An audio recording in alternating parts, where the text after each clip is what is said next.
دین کوئی بنا نہیں ہے، تیری زندگی کا دوسرا نام دین ہے۔ تیری زندگی کو میں نے دین کی شکل میں محفوظ کر دیا ہے۔ تجھے اگر یہ سمجھنا ہو کہ میں انسان ہوں یا نہیں ہوں، یا انسانی زندگی گزار ہوا ہوں یا غیر انسانی گزار ہوا ہوں، تو دین کو اٹھا کر دیکھ لے، اگر اس کے مطابق تیری پوری زندگی ہے تو انسان شمار ہوگا، مگر انسان شمار نہیں ہوگا۔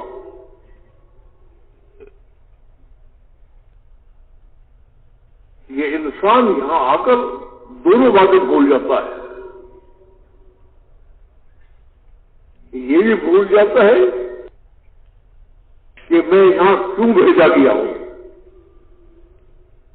اور یہ بھی بھول جاتا ہے کہ میری زندگی کون سی ہے۔ ان دونوں چیزوں کی یاد دہانی کے لیے اللہ رب العزت نے فرمایا ہے کہ میری رحمت میں میری شفقت سے، میرے فضل نے، میرے رحم نے تقاضا کیا کہ کل کو یہ انسان یہ آ کر نہ کہے کہ اگر میں بھول گیا تھا تو اے آقا تو نے یاد کیوں نہیں دلا دیا۔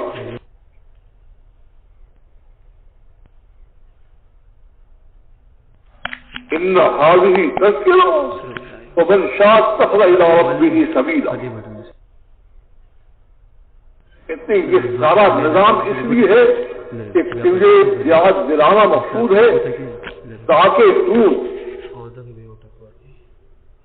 تاکہ تو سیدھا اپنے رب کی طرف آنے کا راستہ اختیار کرے۔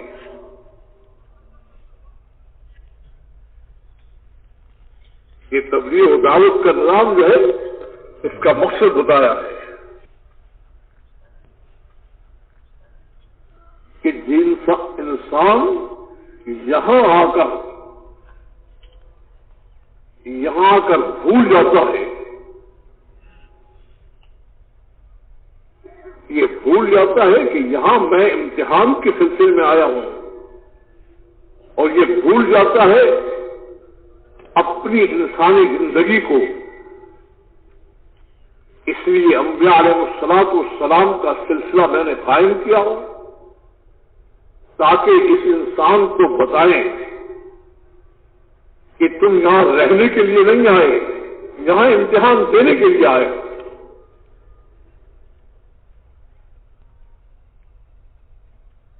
انا جعلنا ما علی الارض زینۃ اللہ لنبلوہم، زمین میں ہم نے پورے وسائل اور زینت ان کو پھیلایا ہے، ہم دیکھنا چاہتے ہیں ان کا کون بنتا ہے، میرا کون بنتا ہے۔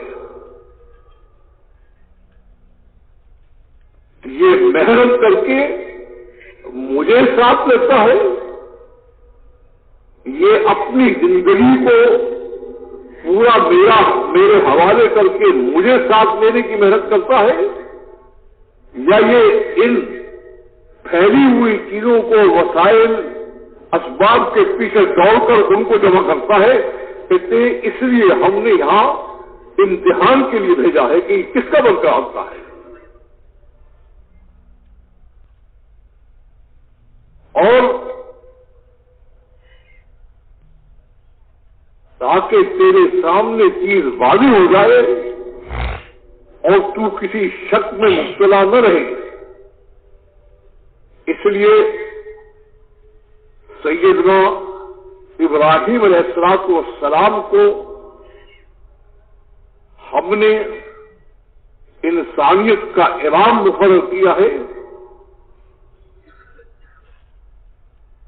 ہم نے ان کے سامنے کذالک نری ابراہیم ملکوت السماوات والارض، ہم نے پورے کے پورے آسمان اور زمین کے جتنے بھی وسائل اور جتنے بھی اس کے اندر جواہر ہیں وہ سارے ان کو دکھائے، ان کا ملاحظہ کرایا، اور انہوں نے اس سے منہ پھیر دیا، کہا مجھے یہ نہیں چاہیے۔ کیا بات ہے؟ اللہ نے پوچھا کہ کیا بات ہے؟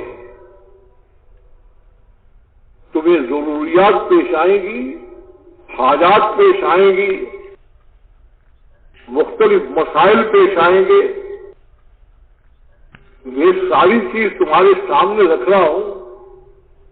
انہوں نے کہا یہ ساری کی ساری چیز بیکار محض ہے، اس کے پیچھے دوڑنے کا کوئی فائدہ نہیں.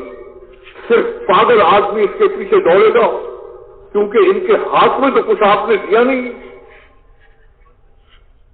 نہ یہ کسی کو پیدا کر سکتے ہیں، نہ مار سکتے ہیں، نہ کسی کو شفا دے سکتے ہیں، نہ بیماری دے سکتے ہیں، نہ کسی کو ایک رزق دے سکتے ہیں، نہ رزق چھین سکتے ہیں.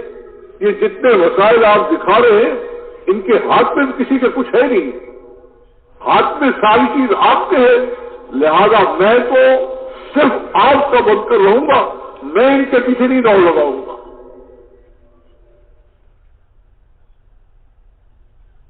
اس لیے دین اسلام یہ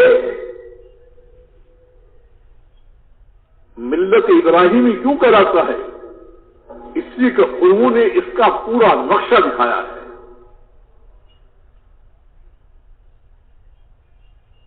آسان لوگوں میں کہہ دیتا ہوں کہ یہ فیصلہ کرنا ہے کہ قدرت کو ساتھ لے کر چلنا ہے یا وسائل قدرت کے پیچھے دوڑنا ہے.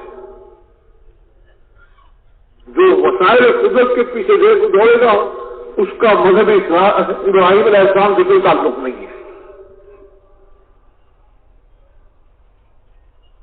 وسائل قدرت کا استعمال منع نہیں، اس کے پیچھے ایسی دوڑ کہ قدرت سے لاتعلقی اور بہت دوڑ رہے ہیں رات کی مال کے پیچھے، زمین کے پیچھے، ملک کے پیچھے اندھے بن کے دوڑ رہے ہیں. اسے فرمایا ہو من یرغب عن ملۃ ابراہیم الا من صفی نفسہ. ابراہیم علیہ السلام کے طریقہ زندگی سے جو لوگ منہ موڑتے ہیں وہ صرف پاگل ہیں.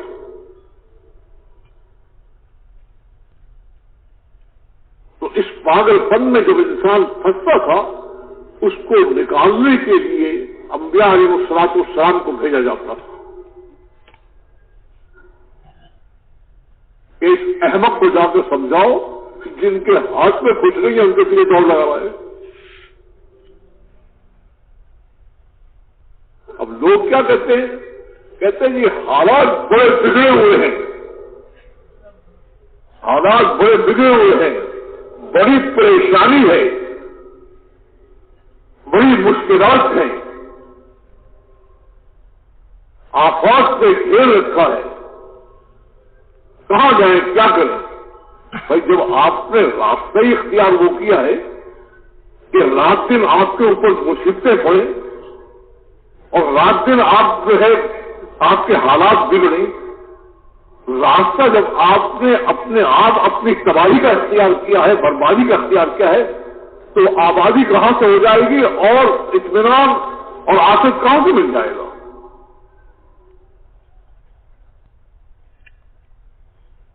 اس لیے قرآن کریم کی تعلیمات میں بتایا گیا ہے کہ میں نے ایک راستہ آفت کو اطمینان کا رکھا ہے، ایک راستہ مصیبت اور پریشانیوں کا رکھا ہے. جو میرے بن کر چلیں گے ان کو چھری کے نیچے ہی آفت مل جائے گی، جو میرے بن کر چلیں گے ان کو آگ میں جا کر بھی آفت مل جائے گی، جو میرے بن کر چلیں گے ڈبونے والے سمندروں میں بھی ان کو آفت مل جائے گی، جو میرے بن کر چلیں گے دنیا میں ایک ذرہ کھانے کا موجود نہ ہو ان کو آسمان سے من و سلوا کھلا کر ان کو میں آفت دے دوں گا. لیکن شرط یہ ہے کہ میرے بن کر چلیں، اور اگر میرے بن کر نہیں چلیں گے فتحنا علیہم ابواب کل شیء، ہم ان کے اوپر تمام وسائل اور اسباب کے دروازے کھول دیں گے. کہیں گے جتنا مال چاہتا ہے مال لے، جتنا ملک چاہتا ہے ملک لے، جتنی پیداوار چاہتا ہے پیداوار لے، ساری چیز لے، ساری چیز لے، میں ہر چیز تیرے منہ پر دے کر مانگتا ہوں، بنا میرے بغیر زندگی میں بھی دیکھتا ہوں کیسے بناتا ہے.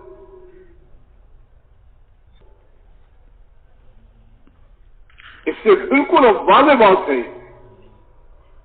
یہ پوچھو کہ مال کی کمی ہے، مال کے انبار لگے ہوئے ہیں.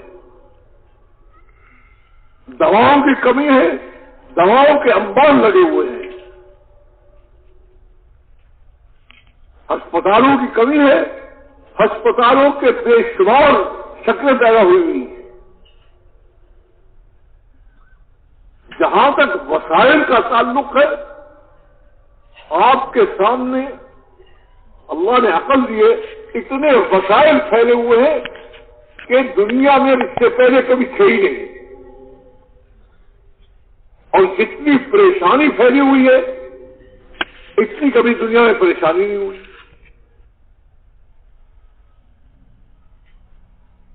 تو انبیاء علیہ الصلوۃ والسلام کو نظام دعوت و تبلیغ کے ساتھ بھیجا جاتا ہے کہ اس بیوقوف و اندھے انسان کو جا کر بتاؤ کہ آخرت اگر چاہتا ہے، آخرت اگر چاہتا ہے تو اس کو اس میں صرف ایک راستہ ہے کہ اپنی پوری زندگی اپنے خالق اور مالک کے حوالے کر کے چل، کسی کا اس میں دخل نہ رہے. اس سے پورے انسان کی تاریخ کو اخبار دوہرایا ہے. ایک دن دو دن کی بات نہیں ہے کہ جو میرے بن کر چلے ہیں وہ دنیا میں کتنے اطمینان اور آصف کے ساتھ رہے، اور جو میرے بن کر نہیں چلے سب کچھ ہونے کے باوجود وہ ہمیشہ پریشان رہے. یہ ساری تاریخ کو اللہ نے دوہرایا ہے. انسان اندھا بن کر نہ چل، دیکھ پورے اپنے نظام تاریخ کو دیکھ کہ جو میرے بن کر چلے ہوں وہ پریشان نہیں ہوتے جب تک، صرف ان کی پریشانی جب تک ہوتی ہے جب تک کہ میرے بن نہ جائیں. جب میرے بن جاتے ہیں پھر سے پریشانی ختم ہو جاتی ہے. اور میرا بننا کیا ہے؟ میرا بننا کیا ہے؟ دل بھی تیرا دوسرے کو نہ دیکھے اور تیرا جسم بھی کسی دوسرے کو نہ دیکھے.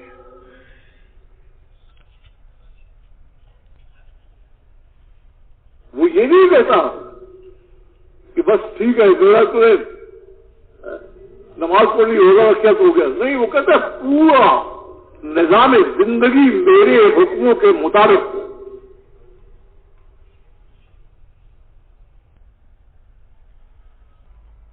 جو مسئلہ پیش آتا ہے وہ کیا پیش آتا ہے؟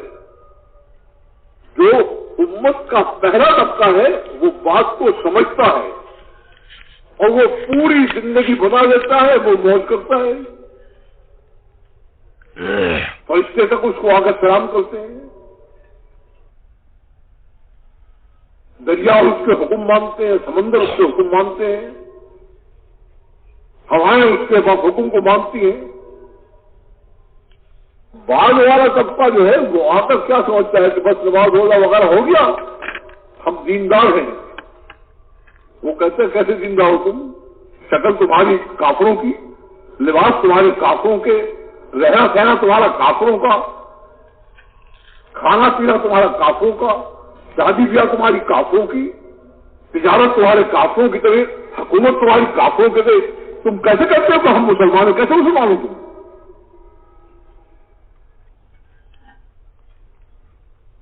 میں سمجھانے کے لیے کہا کرتا ہوں انتہائی شرم کی بات ہے اور یہ آسمان اور زمین اور پوری مخلوق تعجب کرتی ہے کہ یہ کیا کہتے ہیں، یہ کیا کہتے ہیں کہ حضرت محمد صلی اللہ علیہ وسلم ہمارے نبی اور رسول ہیں، حضرت محمد صلی اللہ علیہ وسلم ہمارے امام ہیں، حضرت محمد صلی اللہ علیہ وسلم ہمارے محبوب ہیں، اور جب زندگی گزارنے کا وقت آتا ہے تو کہتے ہیں ہم مجھے ان کی زندگی سے نفرت تو میں تو ان بدماشوں کی زندگی گزاروں۔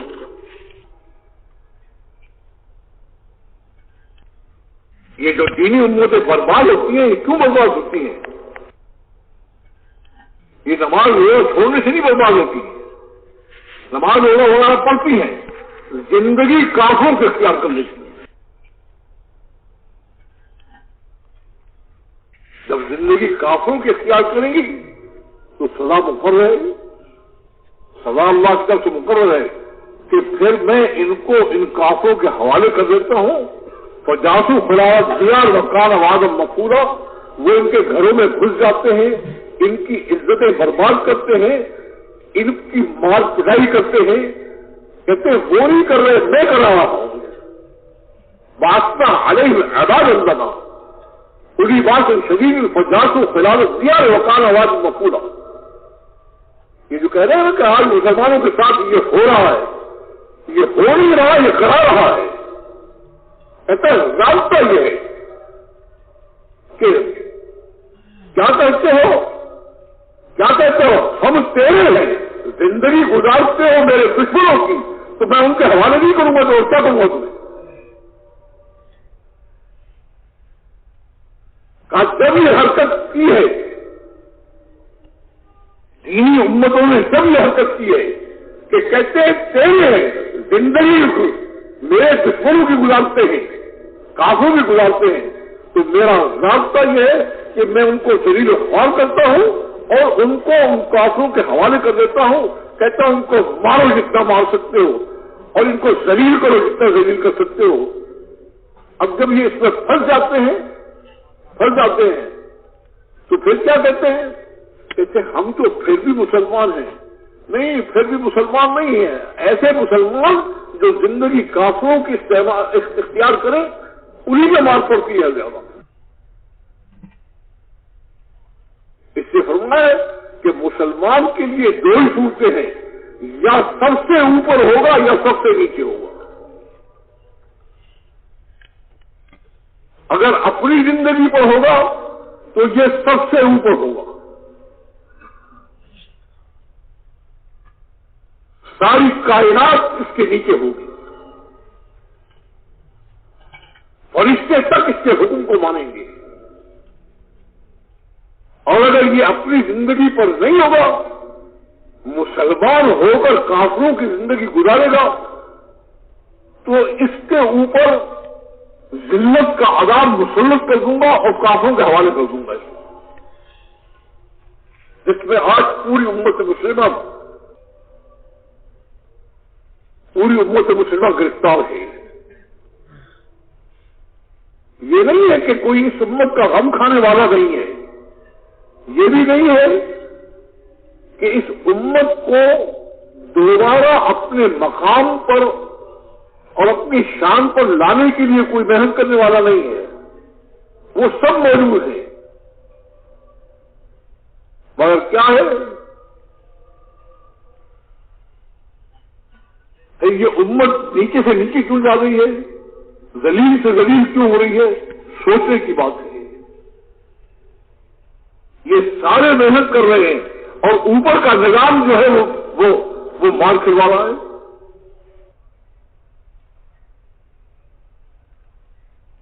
یہ سارے محنت کرنے والے جلوس نکالتے ہیں، نعرے لگاتے ہیں، وہ کرتے ہیں، اس سے کیا بنتا ہے؟ اس سے کیا بنتا ہے؟ نکالے لو اور مار کھائے لو،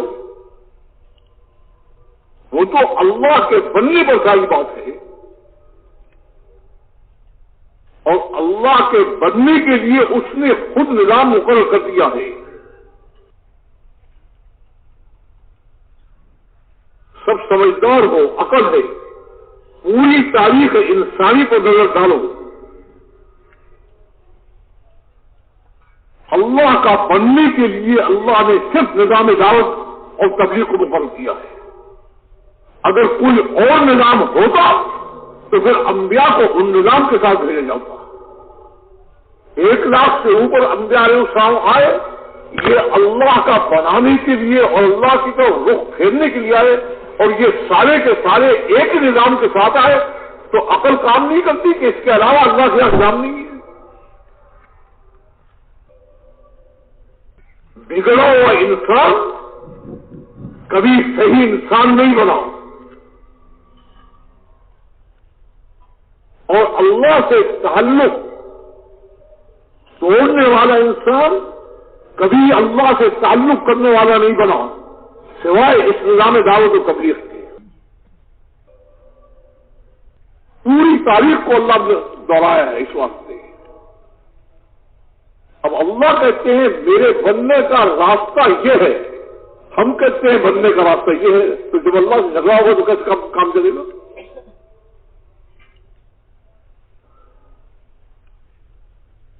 کہ میرے بننے کا راستہ کیا ہے کہ دعوت و تبلیغ کے ذریعے سے انسانوں کے رخ میری طرف ہو. ہم کہتے ہیں دل سے نکالنے سے، دعوے لگانے سے رخ مڑ جائے گا، کیسے مڑے گا؟ بہت زبردست اختلاف ہے اللہ سے اس وقت میں. ان لوگوں کا جو اس امت کی بہتری چاہتے ہیں وہ کہتا ہے راستہ یہ ہے، وہ کہتے ہیں راستہ یہ ہے. دوسرے اختلاف جو بہت زبردست تھے اللہ کے درمیان ان کے، وہ کیا کہتا ہے؟ وہ کیا کہتا ہے؟ وہ کہتا ہے میرے بن جاؤ گے تو میں تمہیں اپنی خلافت اور زمین کے اوپر پوری قوت اور پوری کائنات کے اوپر حکومت تمہیں دے دوں گا، وہ یہ کہتا ہے. اور ہم کیا کہتے ہیں؟ وہ کہتے ہیں خلافت مل جائے گی، حکومت الہیہ قائم ہو جائے گی تو ہم سب کو مسلمان بنا دیں گے. سارا نظام ہوتا ہے. وہ کہتے ہیں میرے پہلے بن جاؤ گے تو میں خلافت دوں گا. ہم کہتے ہیں تحریک خلافت چلاتے ہیں، حکومت الہیہ چاہتے ہیں، اور کیا کہتے ہیں کہ جب یہ خلافت اور حکومت الہیہ بن جائے گی تو ہم لوگوں کو مسلمان مان لیں گے. اللہ کہتے بناؤ جاؤ، کرو جو کچھ کرنا ہے. جس میں دھکے کھاتے پھر رہے ہیں ایک زمانے سے. نظام تو وہی چلے گا جو اس کا ہے، دوسرا نظام نہیں چل سکتا.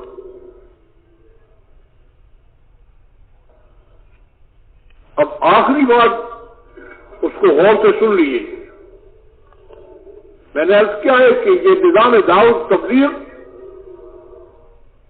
حضرت آدم علیہ السلام سے چلا ہے، اور پوری تاریخ انسانی میں ہر دور کے اندر اس نظام کو اللہ نے قائم رکھا ہے. اور اللہ تعالیٰ کیا فرماتے ہیں کہ اس کا مقصد دو باتیں ہیں. جو غلط فہمی میں، مغالطے میں مبتلا ہو کر پھنس گئے ہیں، ان کو نکلنے کا راستہ بتانے کے لیے انبیاء کو بھیجا ہے کہ جو پھنسے ہوئے انسان ہیں ان کو راستہ بتاؤ کہ اللہ سے تعلق کے ٹوٹنے کی وجہ سے پھنسے ہوئے ہو، یہ راستہ دوبارہ قائم ہوگا. اور کیسے قائم ہوگا؟ ہماری زندگی اختیار کرنی پڑے گی. جب یہ کہتا ہے ہماری زندگی اختیار کرنی پڑے گی، سر سے پاؤں تک پوری زندگی دینی پڑے گی اللہ کو. اور ہم اس پر ضمانت دیتے ہیں کہ جو عیش ہمارے ہیں، جو مزے ہمارے ہیں، جو رحمت اور برکت ہم پر ہے، وہ سب تمہارے ساتھ ہوگی.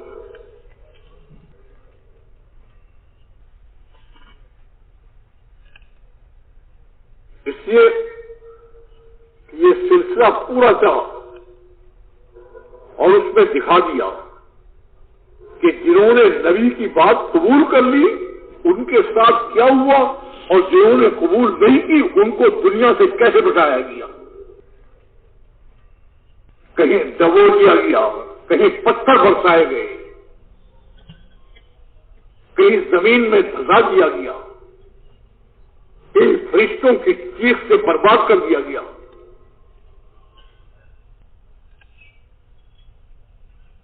جب انبیاء کی بات سمجھ میں نہیں آتی اور انبیاء کے مخالف ہوتے ہیں اور انبیاء کو دھمکی دیتے ہیں تو ہم ان کو جڑوں سے کاٹ کر برابر کر دیتے ہیں.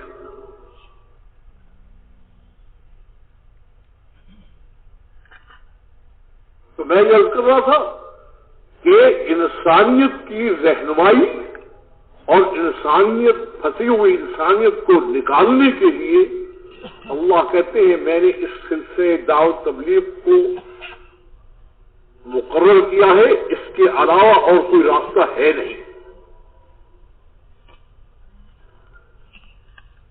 اور دوسری بات بتائیے رسلا مبشرین و منذرین لئلا یکون للناس علی اللہ حجۃ بعد الرسل، کہ ان انبیاء کے بھیجنے کا دوسرا مقصد کیا ہے کہ قیامت کے دن آ کر اللہ کے سامنے حجت بازی نہ کریں، اللہ کے سامنے آ کر بحث مباحثہ کریں، اللہ سے یہ نہ کہیں کہ ہم اگر غفلت میں مبتلا ہو گئے تھے اور پھنس گئے تھے تو آپ نے کیوں نہیں راستہ اختیار کیا ہمیں نکالنے کا. تو کہا رسول مبشرین لئلا یکون للناس علی اللہ حجۃ بعد الرسل. جو معالطے میں پھنسے ہوئے ہیں ان کا نکالنا وہ بھی اسی ذریعے سے ہے، اور جو حق جان اور کافر ہیں ان پہ اطمینان حجت بھی اسی راستے سے ہے. تو یہ سلسلہ مسلسل چلتا رہا یہاں تک کہ سید الانبیاء امام الرسل خاتم النبیین حضرت محمد صلی اللہ علیہ وسلم کی تشریف آوری ہوئی اور سلسلہ نبوت کو ختم کیا گیا. لیکن ختم کرنے سے پہلے کیا کہا گیا کہ اب نبی نہیں آئے گا، قیامت تک کے لیے آپ نبی ہیں، کافۃ للناس. آپ علاقائی نبی نہیں ہیں، آپ کافۃ للناس ہے، پوری انسانیت کے نبی ہیں. اس وجہ سے آپ کے بعد نبی کوئی نہیں آئے گا. آپ اپنی امت کو اپنی نیابت دے کر جائیں، قیامت تک آپ کے نائب بن کر آپ کے پیغام کو پوری انسانیت تک پہنچانا آپ کی امت کے ذمے ہے. یہ امت اس ذمہ داری کو ادا کرے گی تو میں اس کے ساتھ ہوں گا، اور جس طرح سے انبیاء کی دعائیں میں نے قبول کی ہیں آپ کی امت کی دعائیں قبول کروں گا. جس طرح سے انبیاء کو میں نے غالب کیا ہے اس طرح امت کو غالب کروں گا. جس طرح سے کافروں پر میں نے انبیاء علیہ السلام کو فوقیت دی ہے، آپ کی امت بھی رہے گی. وہ وعدہ نماز روزہ عبادت کے ساتھ نہیں ہے، وہ وعدہ اس مقام دعوت کے ساتھ ہے. آپ کو آسانی سے سمجھ میں آ جائے گا، اس لیے عرض کرتا ہوں انبیاء علیہ السلام کو مخلوق میں انسانوں میں فوقیت کیوں ہے؟ نماز روزے کی وجہ سے. تو سوچیں انبیاء علیہ السلام کو جو پوری مخلوق میں اوپر قرار دیا گیا ہے، ان کو بڑا قرار دیا گیا ہے. نماز روزہ حج زکات اس وجہ سے قرار دیا گیا. آپ سے پوچھ رہا ہوں کیا کہتی ہے آپ کیا کرنا؟ ان کو نماز روزے کی وجہ سے اوپر قرار دیا گیا ہے. نماز روزے کی وجہ سے نہیں ان کو قرار دیا گیا، وہ اوپر رکھے گئے ہیں اس دعوت کی وجہ سے. اور دعوت کیا چیز ہے؟ ایک ہے اپنا تعلق اللہ سے جوڑنا، اس کے لیے عبادت اور عبودیت ہے، اور ایک ہے انسانوں کو اللہ کا تعلق، اللہ کے تعلق کے لیے تیار کرنا، اللہ سے رابطے کے لیے تیار کرنا، اس کا نام دعوت ہے. انبیاء علیہ السلام کو جو فوقیت دی گئی ہے وہ کہ صرف اپنے نماز روزے بھی نہیں تھے، وہ مخلوق کو اللہ کی طرف موڑنے اور اللہ کا سے تعلق کرنے کے لیے حوالہ کرتے تھے، اس لیے ان کو بلندی کی گئی ہے۔ اسی طرح سے جب وہ کام اس امت کو دیا گیا تو اعلان کیا گیا، کنتم خیر امت، کنتم خیر امت، تم بہترین امت ہو۔ تو یہ ذہن میں آ سکتا تھا کہ تم بہترین نبی کی امت ہو، بہترین امت ہو، اس لیے آگے اللہ تعالیٰ نے بیان کیا اخرجت للناس، تم بہترین امت اس لیے ہو کہ تم اپنی ذاتوں کے لیے نہیں بنائے گئے، تمہارے ذمہ لگایا گیا ہے کہ تم پوری انسانیت کو سنبھالو۔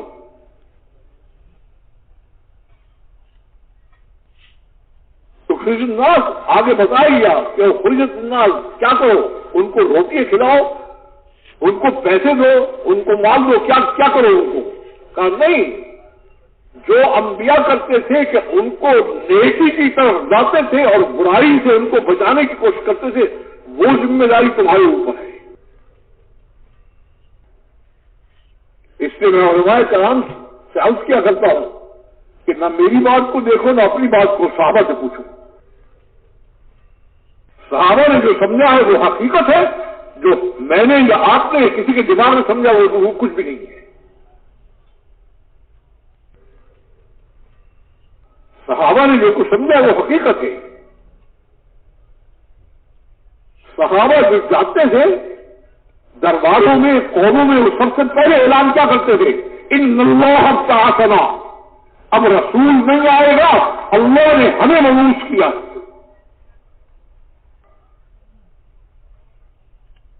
فارسلنا بدینہ الی خلقہ لنذرهم الیہ، ہمیں بھیجا ہے اپنے دین کو دے کر اپنے مخلوق کی طرف تاکہ ہم ان کو اللہ کے دین پر لائیں،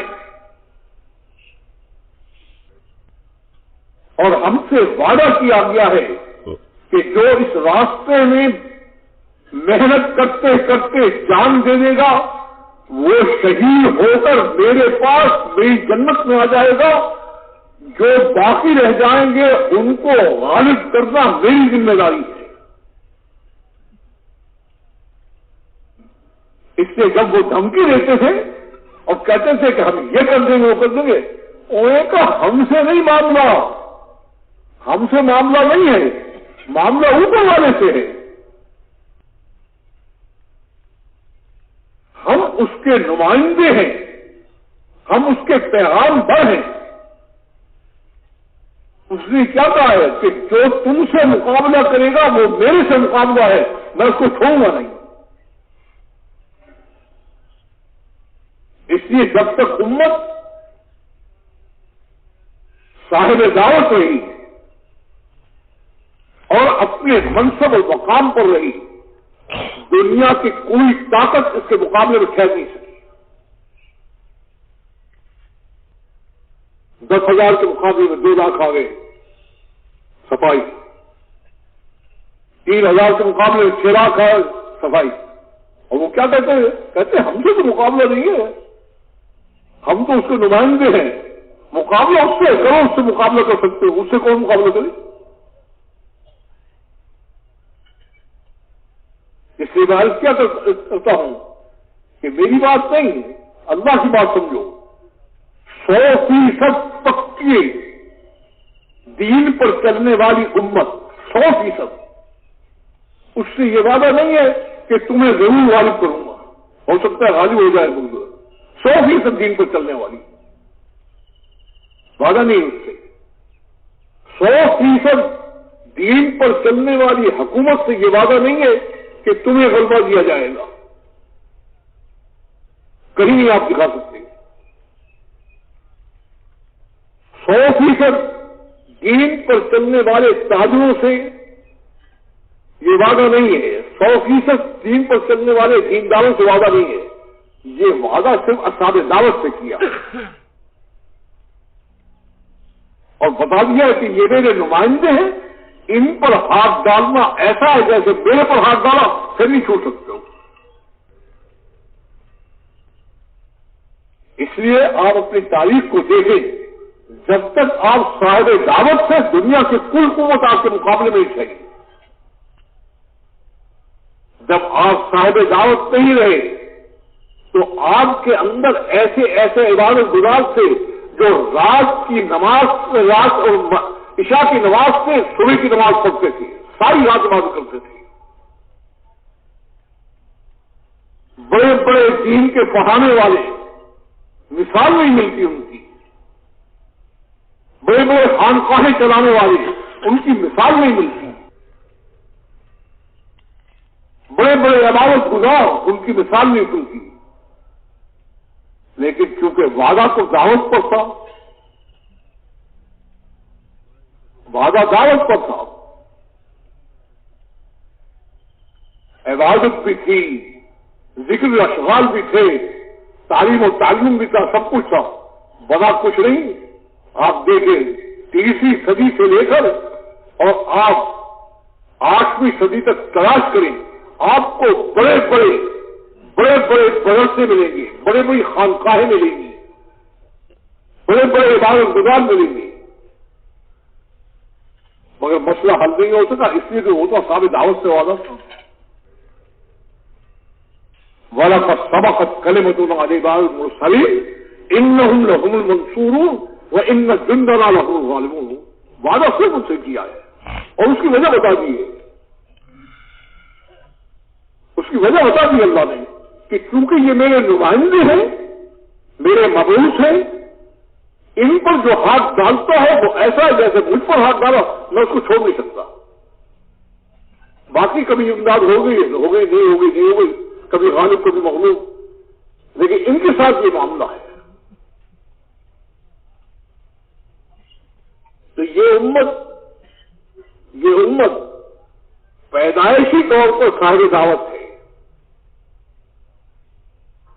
حضور اکرم صلی اللہ علیہ وسلم کے بعد چونکہ نبی نہیں آنا تھا، اس لیے آپ کو یہ حکم دیا گیا کہ ساری امت کو پہلے دعوت سکھاؤ پھر عبادت سکھاؤ.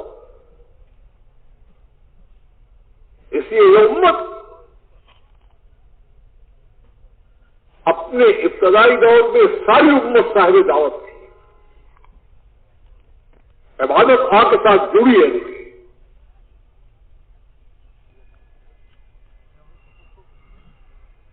اس لیے یہ تبلیغ و دعوت کے نام پہ جو کام ہو رہا ہے، لوگ کوئی سمجھتے ہیں کہ شاید یہ جیسے اور دینی تحریکیں ایسی تحریک ہے، کوئی کچھ ہے. یہ نہیں ہے. تو اس امت کی موت و حیات کا سوال ہے. اور یہ صرف دنیا کی بات نہیں ہے بھائی. سیدنا عمر رضی اللہ عنہ انسان یہ کنتم خیر امت یہ آیت پڑھتے تھے اور کیا کہتے تھے؟ اس امت میں ہونے کے لیے اللہ نے یہ شرط لائی ہے کہ تم پوری دنیا کے انسانوں میں اللہ کے پیغام کو پہنچاؤ. اگر اس شرط کو پورا نہیں کرو گے تو قیامت میں اس امت سے اٹھنے کا سوال ہی پیدا نہیں ہوتا. یہ کوئی عام بات آزاد میں نہیں کہہ رہا ہے، سیدنا عمر رضی اللہ عنہ کہہ رہے ہیں. جب اس امت میں اٹھنے کا سوال ہی پیدا نہیں ہوتا پھر امت کی مدد کہاں سے ہو جائے گی؟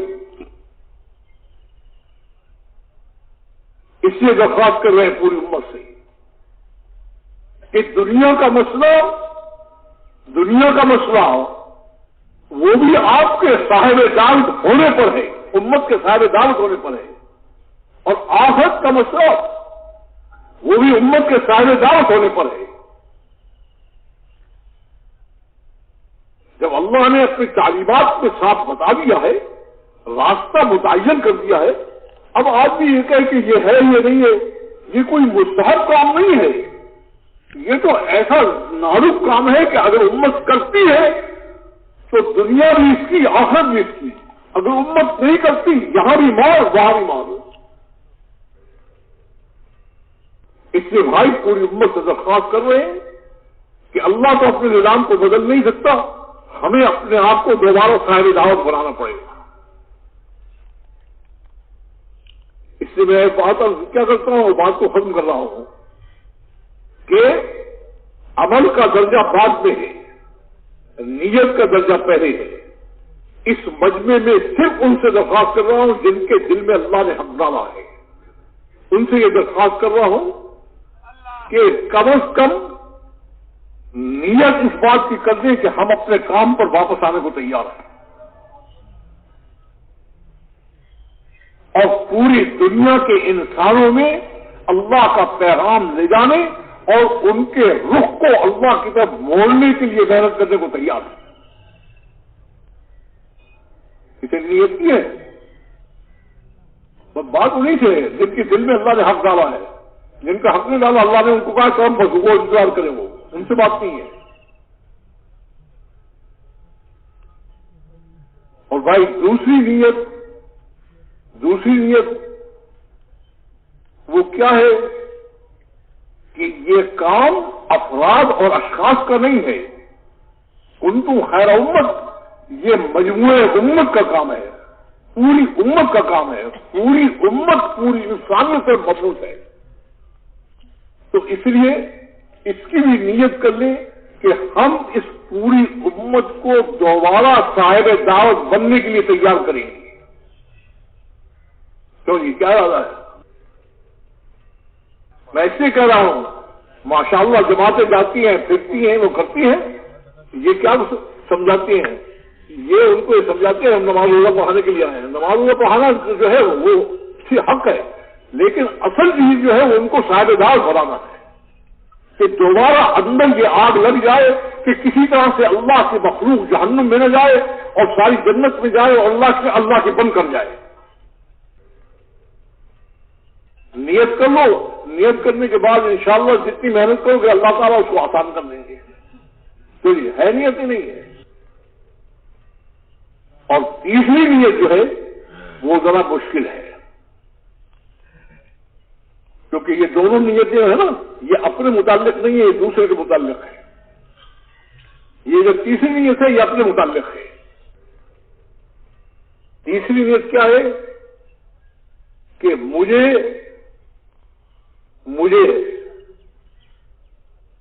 معلوم ہو گیا ہے کہ میں اللہ کا نمائندہ ہوں، اللہ کے پیغام کا لے جانے والا ہوں، اس لیے میں آج سے نیت کرتا ہوں کہ اس ذمہ داری کو سب سے اوپر رکھوں گا، اپنے کام سب اس کے نیچے رہیں گے۔ اللہ کاموں کو چھوڑنے کو نہیں کہتا، کسی نبی نے دعوت ابھی کی کہ تجارت چھوڑ دو، زراعت چھوڑ دو، فلاں چھوڑ دو، نہیں۔ اللہ کیا کہتا ہے؟ میں اعلیٰ، میرا کام بھی اعلیٰ، اس لیے جو میرے کام کو اپنے کاموں کے نیچے دبا کر چلنا چاہے گا میں اس سے کام نہیں لیتا، میں اس کو پھینک دیتا ہوں۔ اس سے جن کے دل میں اللہ نے حق ڈالا ہے اس کی نیت کریں کہ اللہ کی نسبت سے انسانیت کے رخ کو اللہ کی طرف موڑنے کا کام اور دعوت کا کام یہ سب سے اوپر رہے گا، میرے کام اس کے نیچے رہیں گے۔ اس کی نیت نہیں ہوتی ہے۔ پہلے جلدی ہاتھ اٹھائے تھے، اب میرے کہنے سنا رہے ہو۔ دل نہیں مانا اس بات کو، دل نہیں مانا کہ ہم اللہ کے کام کو اوپر کریں، اپنے کاموں کو نیچے کریں۔ اور بھائی میں نے عرض کیا ہے کہ اس کام کا مقصد جو ہے وہ کیا ہے کہ انسانوں کے رخ کو اللہ کی طرف موڑنا اور انسانوں کو اس مبارک زندگی پر لانا،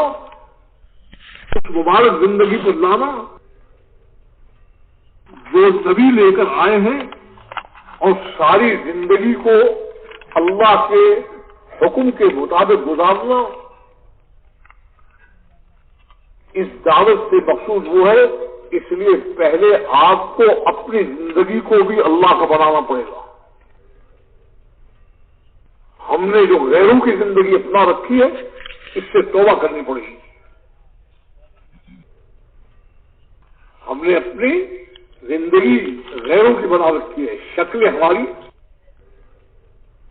غیروں کی، لباس ہمارے غیروں کی، رہن سہن غیروں کا، کھانا پینا غیروں کا، تجارت غیروں کی، زراعت غیروں کی، ہم نے سب غیر مسلموں کے طریقے جو اپنا رکھے اس سے بھائی توبہ کرنی پڑے گی۔ اس سے توبہ کیے بغیر اللہ اپنے کام کے لیے آپ کو قبول کر لے اس کا کوئی امکان نہیں ہے۔ تو چونکہ اس دعوت کے اس مبارک زندگی کو جو صرف اللہ کے بتائی ہوئی ہے لانا ہے، اس لیے اس کی نیت بھی کرنی پڑے گی کہ ہم اپنے نبی کی زندگی کو تلاش کر کے ہر شعبے میں اختیار کریں گے اور غیروں کی زندگی توبہ کریں گے۔ ہے نیت نہیں ہے؟ اللہ کے پاس جانا ہے، آخرت یقینی ہے، یہی بدل رہا ان اللہ لا یغیر ما بقوم حتی یغیروا ما بانفسہم، وہ بدلنا یہی ہے۔ وہاں جا کر جو کہیں گے کہ اللہ آپ بھیج دیں اب بدلیں گے، اللہ کہیں گے نہیں اب تو جہنم میں اب بدلنے کا کوئی سوال نہیں ہے۔ اس وجہ سے یہ جو شکلیں ہم نے غیروں کی بنا رکھی ہیں، لباس غیروں کے پہنتے ہیں، طریقے غیروں کے اختیار ہیں، اس سے ابھی توبہ کر لیں۔ وہاں جاتے صرف کوئی نہیں، شیطان دھوکہ دے رہا ہے۔ وہ کیا کہہ رہا ہے؟ وہ کیا کہہ رہا ہے؟ کہ اللہ غفور رحیم ہے، اور اللہ کیا کہہ رہا ہے کہ جو غلطی چھوڑ کر مجھے کہتا ہے غفور رحیم، تو میں زمین و آسمان کے برابر بھی گناہوں سے معاف کر دیتا ہوں، اور گناہوں کو کرتے ہوئے مجھے کہتا ہے کہ میں گناہوں تو کی جاؤں گا اور میں اپنی زندگی بدلنے کو تیار نہیں۔ تو یہ شخص میری توہین کر رہا ہے، میں اس کو گناہوں کا سزا علیحدہ دوں گا اور اپنی توہین کی سزا علیحدہ دوں گا، جو اللہ کو غفور رحیم کہتا ہے اور غلطی نہیں چھوڑتا۔ تو اس وجہ سے شیطان کے کہنے میں نہ ہے، اپنی زندگی کے بدلنے کا فیصلہ کرے۔ یہ زندگی کیسے بدلی جائے گی؟ صحابہ کہتے ہیں بڑی آسان ہے، بڑی آسان ہے۔ صحابہ کہتے ہیں تم صاحب دعوت بن جاؤ اور صاحب عبدیت بن جاؤ، یہ کوئی مشکل نہیں ہے، صرف تمہیں ایک کام کرنا پڑے گا کہ اپنے آپ کو وہاں ڈال دو جہاں ہم نے ڈالا تھا۔ ہم نے رسول اللہ صلی اللہ علیہ وسلم کی محنت میں اپنے آپ کو ڈالا، محنت بھی آتی چلی گئی، زندگی بھی نبی کی آتی چلی گئی۔ وہاں یہ آ سکتی ہے، دوسری جگہ نہیں آ سکتی۔ تو اس محنت میں اپنے ڈالنے سے محنت بھی ہو جاتی ہے، نبی کی زندگی بھی آنا شروع ہو جاتی ہے۔ اس محنت کا مزاج یہ ہے کہ یہ بدلتی چلی جاتی ہے۔ اب اس محنت میں کتنے عرصے کے لیے آئے ہیں؟ صحابہ کیا کہتے ہیں کہ جب تک زندگی بدل نہ جائے، محنت بدل نہ جائے تو گھر نہ جانا۔ ہمارے حضرات کیا کہتے ہیں کہ اگر ہم یہ دعوت دینا شروع کریں تو یہ تو 3 دن کے لیے روتے ہیں، یہ تو مر جائیں گے یہیں کہ یہیں، اور گھر جاتے جاتے ان کے ہاتھ پھیل ہو جائیں گے۔ اس سے کہتے ہیں کہ عمر میں سے 4 مہینے ایک دفعہ لگا کر دوبارہ اپنے کام اور اپنی زندگی سے دوبارہ نسبت قائم کرو۔ یہ 4 مہینے جو ہے یہ بدی نہیں بنائیں گے، یہ کیا ہے؟ جو مناسبت ختم ہو گئی ہے اپنی زندگی سے اور اپنے کام سے، وہ دوبارہ قائم ہو جائے گی۔ پھر اس کے لیے ہر سال 40 دن لیتے رہو، مہینے میں 3 دن لیتے رہو، اپنے مقام پر شب جمعہ وغیرہ کرتے رہو۔ اس سے آہستہ آہستہ یہاں تک پہنچ جاؤ گے کہ وہ زندگی جو غلط ہے ختم ہو جائے گی، جو صحیح زندگی نبی کی سنت نے دی ہے وہ آنی شروع ہو جائے گی۔ تیار ہے اس کے لیے؟ اب اس مجمع میں ایسے ساتھی جنہوں نے 4 مہینے لگائے ہوئے ہیں اور ابھی انہوں نے کہا ہے کہ ہم دنیا میں جانے کو تیار ہیں، ان سے درخواست ہے کہ وہ سال 7 مہینے کے لیے بغیر پکڑ دھکڑ کے صرف اللہ کی راہ اور اللہ کی ملاقات کی شوق کے لیے، شوق میں وہ کھڑے ہو کر اپنے ناموں کو پیش کرتے، سال 7 مہینے کا۔